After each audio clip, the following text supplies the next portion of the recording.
Umsolwa wokuqala uZozole Goqwana oneminyaka engu-22 ngomgqibelo uboshiwe wabekwa ngokomthetho icala lokubulala uZolani Tete nelokuzama ukubulala owesifazane ekuqinisekiswe ukuthi ubehlekisana nomufi. Amaphoyisa aqinisekise ukuthi kunabanye abasolwa abathathu, oyedwa oneminyaka engu-28, ababili abaneminyaka engu-27 baboshwe eScenery Park izolo.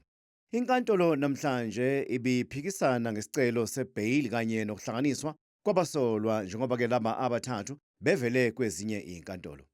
The accused before you, Your Worship, is seated, and his state of being seated is not voluntary. He is paralyzed from the waist to down. He's unable to have mobility. That's why he's in that state that we're seeing.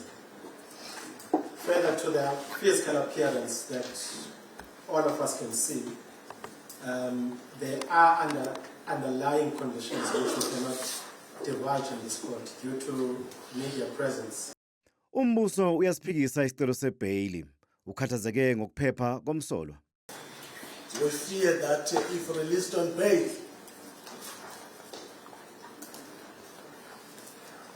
the accused person before court may use that opportunity to interfere with the ongoing investigation.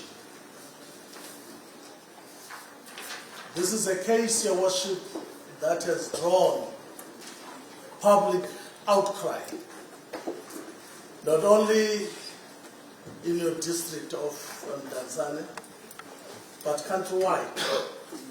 Umphakathi ufuna ubulungiswa kuleli cala. Siziva kabuhlungu, sikhubekile, sikhathazekile.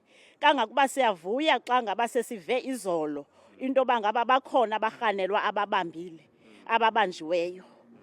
Ingaske bangaphumi, kufumaneke nabanye abantu abazawuthatha ubomi bomntana, umntana omotivate abantwana bethu.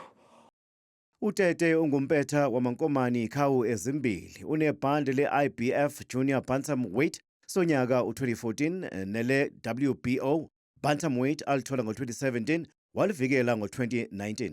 Unanebhande lesindo sempukane i-WBF Flyweight asinqoba ngo-2007 kanti-ke usencwadini yemilando i-Guinness Book of Records njengomnqimuzi osheshayo emva kokulahla phansi uSiboniso Gonya ngomnqimuzo wokulahla phansi ngemizuzwana nje eyishumi empini yaseBelfast ngo-2017.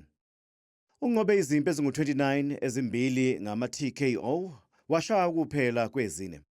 Utete uzofihlwa ngomgqibelo ngaphambi kwenkonzo yomngcwabo ezobanjelwa eholweni lakuGompo, kanti umphakathi unxuse ukuba inkonzo yomngcwabo yenzelwe enkundleni yezemidlalo iDukashe. Inkonzo yesikhumbuzo sikaTete yona izobanjwa ngoLwesithathu khona eholweni lakuGompo.